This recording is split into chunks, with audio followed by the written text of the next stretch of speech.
होंगी जरूरी बातें। Download now.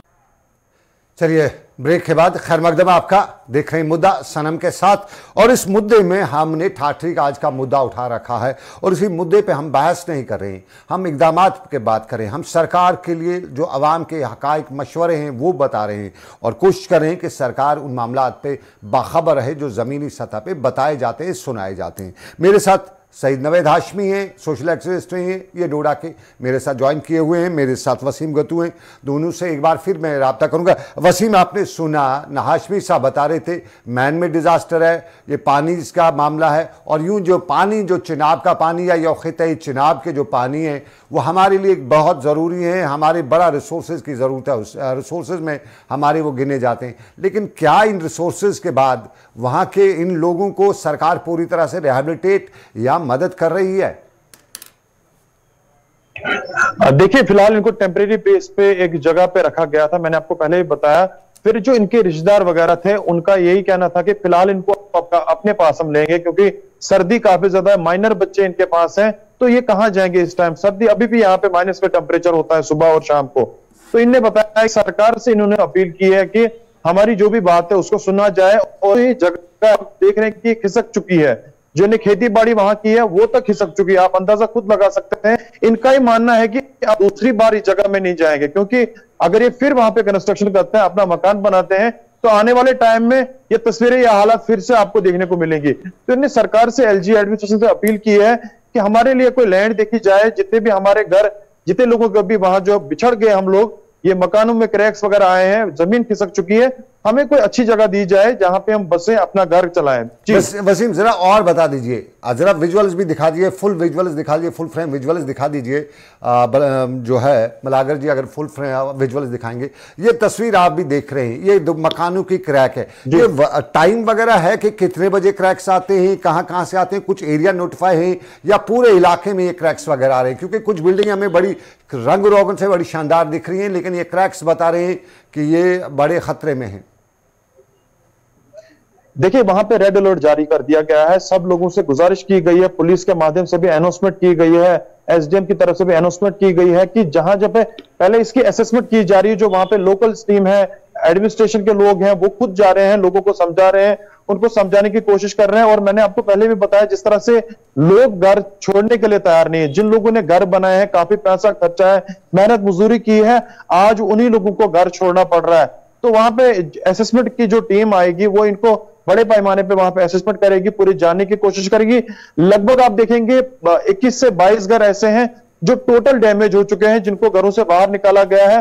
तो आप देख सकते हैं कि आस्ता आस्ता ये जो है, ये क्रैक्स पड़ रहे हैं, जमीन खिसक रही है, लोग परेशान होते जा रहे हैं।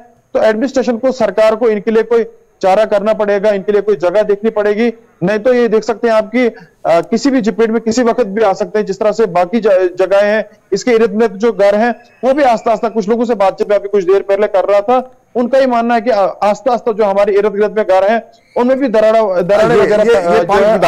वसीम, आपने पॉइंट की बात कह दी, ये जो है दरारें और घरों में भी आना शुरू हो चुकी हैं। नवेद साहब, अगर आप मौजूद हैं तो जरा एक सवाल मेरा आपसे था, अब ये सब कुछ हो रहा है या हो चुका है, आगे के हवाले से भी खदशात हैं, और जिस तरह वसीम हमें बता रहे थे कि मुकामी लोग बता रहे हैं कि और घरों में दरारें पड़ना शुरू हो चुकी हैं, यानी ये खिसकने का, जमीन के धंसने का प्रोसेस बराबर जारी है। इन हालात में आपके मशवरे क्या होंगे लोगों को, सरकार को, इन सबको, कि चाहे इस मुसीबत से इस वक्त अपने आप को बचाया जा सके? वो बाद में है कि क्या रिहैबिलिटेट करती है, क्या मशवरा होगा? नहीं, मेरा मशवरा तो इस वक्त सबसे पहले यही है, डिस्ट्रिक्ट एडमिनिस्ट्रेशन से भी, और एलजी सरकार को इसमें इंटरवीन करना चाहिए स्पेशली, क्योंकि कोई एरिया धस रहा है, लोगों का जानो माल इस वक्त खतरे में है, उनको अटेंशन देनी पड़ेगी। टीसी डोडा को खुद जाके मौके पे लोगों को काउंसलिंग करनी पड़ेगी कि यार हम यहाँ पे हैं, क्योंकि लोगों को सुनने वाला कौन है? अगर वो वहां से इस वक्त एक डिजास्टर की भेंट चढ़ रहे हैं तो सुनने वाला कोई होना चाहिए ना। वहां पे एसडीएम साहब जाके वो नहीं कर सकते हैं। लोगों को भी थोड़ा सा अलर्ट रहना पड़ेगा कि कोई कौन कौन सा एरिया इसमें और मजीद इन्वॉल्व हो रहा है। और इसी के साथ साथ डिस्ट्रिक्ट एडमिनिस्ट्रेशन का यह इस वक्त फर्ज बनता है कि जितनी भी फैमिलियां हैं उनको जान माल खान पान सब इस वक्त गवर्नमेंट डिस्ट्रिक्ट एडमिनिस्ट्रेशन के उस रेस्पॉन्सिबिलिटी पे है और उनको फौरी तौर पे वहां से उठा के कहीं माकूल जगहों पे शिफ्ट किया जाना चाहिए, ना कि उनको क्या कहते हैं कहीं ऐसे दरबदर किया जाए कि कल को कोई कैजुअलिटी हो, और उसके साथ साथ उनके मुआवजे का भी प्रोसेस विद टाइम बाउंड होना चाहिए। मैं आपने एक बात हमें अभी पहले बताया था कि जॉर्जियन माइनिंग डिपार्टमेंट ने रिपोर्ट दिया था कि दरियाई चिनाब के किनारा है या किनारे पे है ये खिता चिनाब सारा, तो ये क्या ये ठाठरी वगैरह ही खतरे में है या इंटायर डोडा डिस्ट्रिक्ट चिनाब तक ये सारे इलाके खतरे में, जिस तरह आपकी नजर है? क्या सनम एजाज साहब, आप इंक्वायरी खुद डिस्ट्रिक्ट एडमिनिस्ट्रेशन से भी करिए, बिकॉज आप देखिए ये अंडरस्टूड है कि चिनाब जो है वो बिल्कुल पहाड़ के साथ में चल रहा है, बिल्कुल साथ में चल रहा है, और 50 फीट की आबादी ऊपर है, चिनाब से ऊपर है। तो ये अंडरस्टूड है, ये लोगों को बेवकूफ बनाते हैं। जिस वक्त इन्होंने डैम बनाना था उस वक्त भी बेवकूफ बनाया। इस वक्त ये आया हो चुका है कि चिनाब नीचे से जमीनें काट रहा है जी, और ये इस चीज को छुपाने, कवर करने की कोशिश कर रहे हैं। लेकिन क्या सिर्फ एक ही जगह पे जमीनें काट रहा है या इंटायर जो ये एरिया है? मैं ये इतना बोलूं, मैंने अपन एक केस परसों में डीसी साहब को दिया था, डोडा विद इन डोडा के शहर में एक मलवास एरिया आता है जो कि वो भी दस चुका था।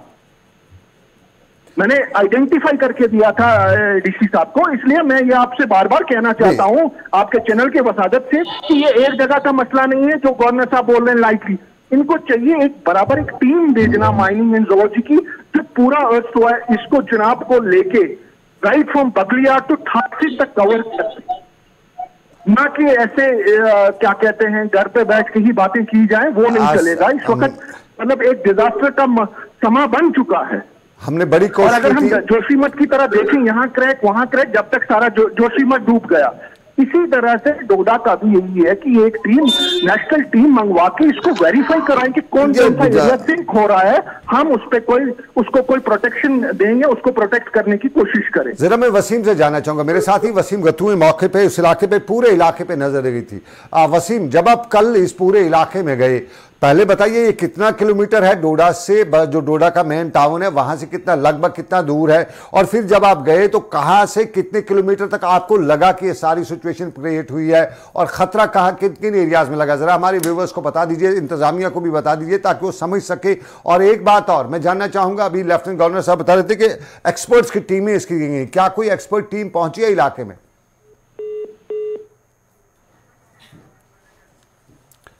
सईद नवेद हाशमी साहब, ये हमारे शायद वसीम के साथ राब्ता डिस्कनेक्ट हो चुका है। हम जरा वसीम, नवेद साहब आप इलाके से वाकिफ हैं, जरा हमें बता दीजिएगा, क्योंकि मुझे ये वसीम कल इलाके में पहुंचे थे, हम उनसे ज्यादा जरा ये बता सकते हैं हमें कितना दूर है ये ठाठरी का इलाका जिस इलाके में आए, और क्या in first instance at first priority पे इस वक्त कितना के इलाके में ये दस रहा है? क्या आधा किलोमीटर, 1 किलोमीटर, 2 किलोमीटर, 10 किलोमीटर, कितना का इलाका है? ये आप लीजिए, ये डोडा से 30 किलोमीटर 30 किलोमीटर की दूरी पे किश्तवाड़ हाईवे पे एक ठाठरी इलाका आता है, ठीक। उसके साथ साथ ये जो एरिया है ये लगभग 1 किलोमीटर का रेडियस इस वक्त सिंक होते जा रहा है जी। दूसरी बात, मैं आपकी बात के साथ एक बात के साथ और भी सहमत हूं कि वहां पे इस वक्त बड़ा हैफर्डली टनल का काम भी चल रहा है, ब्लास्टिंग्स वगैरह भी वहां पे होती हैं, सड़क का काम भी बड़ा हैफर्ड चल रहा है। शायद एक रीजन इस सिंकिंग का ये भी हो सकता है। ये टनल का काम कौन सी टनल और कहां पे हो रहा है और किसको? ये वहीं पे हो रहा है, एग्जैक्टली ठाठरी के ही थोड़े से समझो 1 किलोमीटर के आगे जाके एक बहुत बड़ा टनल बन रहा है, वहां शायद वो भी हाइड्रो इलेक्ट्रिक प्रोजेक्ट बन रहा है एक दरिया के ऊपर, तो उसके रिपरकॉशंस भी मुझे लगता है कि ये उसके भी रिजल्ट्स हो सकते हैं। मैं भी जरा वसीम से जानना चाहूंगा। वसीम, आप कल वहां इलाके में गए थे, वहां पे जरा हमें बताया, जिस तरह गया कि लगभग 30 किलोमीटर लगभग ठाठरी का इलाका है, आपने कितने एरिया में ये सिंकिंग का प्रोसेस देखा, और टनल वगैरह जो बन रहा है, ये टनल क्या रोड कनेक्टिविटी है या पानी का कोई पावर हाउस बन रहा है, उस वजह से कहीं ना कहीं ये मुसीबत लोगों पर आई हुई है? देखिए, जहां तक आपने बताया कि ये एरिया कितना है, लगभग मैं आपको बताऊं कि 30 से ज्यादा घर ऐसे हैं, 30 से 40 घर हम बताएं जिनमें दरारें पड़ना स्टार्ट हो गई। कुछ मकान तो लगभग 15 से 20 मकान ऐसे हैं जो टोटल डैमेज हो चुके हैं, जो वहां बसने के लायक बिल्कुल भी नहीं है। और जिस तरह से आपने बताया कि टनल वगैरह वहां बन रहे हैं, जिस तरह से एक्सपर्ट से हमने बातचीत की, कुछ एक्सपर्ट लोग होते हैं या बुजुर्ग होते हैं, उनसे जब मैंने बातचीत की, उन्होंने बताया कि पानी की भी एक वजह हो सकती है, कि पानी की वजह से भी, क्योंकि नजदीकी दरिया है उसके लगभग 2 से 3 किलोमीटर पे, तो एक पानी की भी वजह हो सकती है। जब पहाड़ का कटाव होता है तो उसकी वजह भी एक हो सकती है, या टनल का काम लगा हो वो भी एक वजह हो सकती है। और साथ ही आपने बताया कि क्या इनको रिहेबिलिटेट किया जाएगा, दूसरी जगह लिया जाएगा। आपकी जानकारी के लिए बताना चाहूंगा, आपको याद होगा जब बगलिया डैम का काम लगा था, पुलडोडा के अंदर, डोडा का जो वार्ड नंबर 1 है, वहां पे पुलडोडा में एक बस्ती हुआ करती थी, एक मशहूर बस्ती जिसको पुलडोडा बताया जाता था। उन लोगों को अभी तक रिहेबिलिटेट नहीं किया गया है, ना उनको प्रॉपर तरीके से मुआवजा दिया गया है। कुछ लोग उधमपुर में बसते हैं, कुछ लोग डोडा में बसते हैं, कुछ लोग परियोर में बसते हैं। यानी कि उस टाइम की जो सरकार थी, काफी सारे दावे उनके साथ किए गए थे, आपको मकान दिया जाएगा, जमीन दी जाएगी, मुआवजा दिया जाएगा। अभी तक आप उनसे जानकारी अगर हम लेंगे, आपको दिखाएंगे उन लोगों का क्या कहना है। हाल ही में जब गुलाम नबी आजाद साहब डोडा आए थे, और सबसे पहले गुलिस्तान न्यूज ने उनसे यही एक सवाल किया था कि क्या आपके, जब आप चीफ मिनिस्टर थे, आपके टाइम इनको रिहेबिलिटेट नहीं किया गया, आपने बगलिया डैम का जो है शुरुआत की गई थी आपके टाइम में, अभी तक इनको क्यों नहीं रिहेबिलिटेट किया। उनका यही कहना था कि उस टाइम के बाद आज ये लोग मुझे मिले, तो आने वाले टाइम में मैं जब एलजी साहब के पास जाऊंगा तो एक बहुत बड़ा मुद्दा ये है, मैं उनसे बातचीत करूंगा, उनको रिहेबिलिटेट करूंगा। वसीम लास्ट पे मुझे वसीम, एलजी साहब बता रहे थे एक्सपर्ट्स की टीम, क्या कोई एक्सपर्ट्स की टीम इलाके में पहुंची, आई हुई है, ये बता दीजिएगा। देखिए, कल वो बटूत के अंदर पहुंची थी जब मेरी एसडीएम साहब से बात हुई थी, और जब मैं वहां ग्राउंड पे था, लगभग 2:30 बजे थे, मुझे लगता है आज वो पहुंची होगी टीम, और वो उनसे भी बातचीत करूंगा, मैं उनसे भी समझने की कोशिश करूंगा आखिर वजूहत क्या है, किस कारण ये हादसा वहां पे पेश आया। जी बहुत शुक्रिया वसीम गत्तू हमें ज्वाइन करने के लिए, बहुत बहुत शुक्रिया आपका। आपने बहुत मेहनत की, कल भी आप इलाके में पहुंचे हुए थे, लोगों से मिल रहे थे। खिदमत खल्क यही होती है, और वसीम इसके लिए हम आपके शुक्रगुजार हैं कि आप आवाम की, कौम की खिदमत करते हुए उनके मसाइल जो हैं अरबाब इक़दार तक पहुंचाने में एक कलीदी रोल, अहम रोल अदा करते हैं। और मेरे साथ नवेद हाशमी साहब थे, आपका भी बहुत बहुत शुक्रिया। नवेद हाशमी साहब, सिविल सोसाइटी की यह जिम्मेदारी होती है कि उनके इलाके में, उनके आवाम में, उनकी जनता में अगर मसाइल हैं, मामलात हैं, तो उन्हें हाईलाइट किया जा सके। और मैं कोशिश कर रहे थे हम कि अतर अमीन साहब जो एसडीएम डोडा है उनसे रब्ता हो सके, लेकिन चूंकि दूर का इलाका है, पहाड़ी इलाका है, तो जहां इतने वहां पेच ढीले हों, वहां कनेक्टिविटी का पेच कैसे टाइट हो सकता है, तो ये बड़ा मामला था, उनसे रब्ता नहीं हो सका। हम माजरत खा हैं उसके लिए, और फिलहाल हम खबर सरकार तक, अरबाब इक़दार तक, अवाम तक, सब तक पहुंचाना चाहते हैं कि मैन मेड डिज़ास्टर है, ये नेचुरल डिज़ास्टर है, ये कुदरत का कहर है या इंसानी कहर है, लेकिन ये ठाठरी डोडा के इलाके में आ चुका है।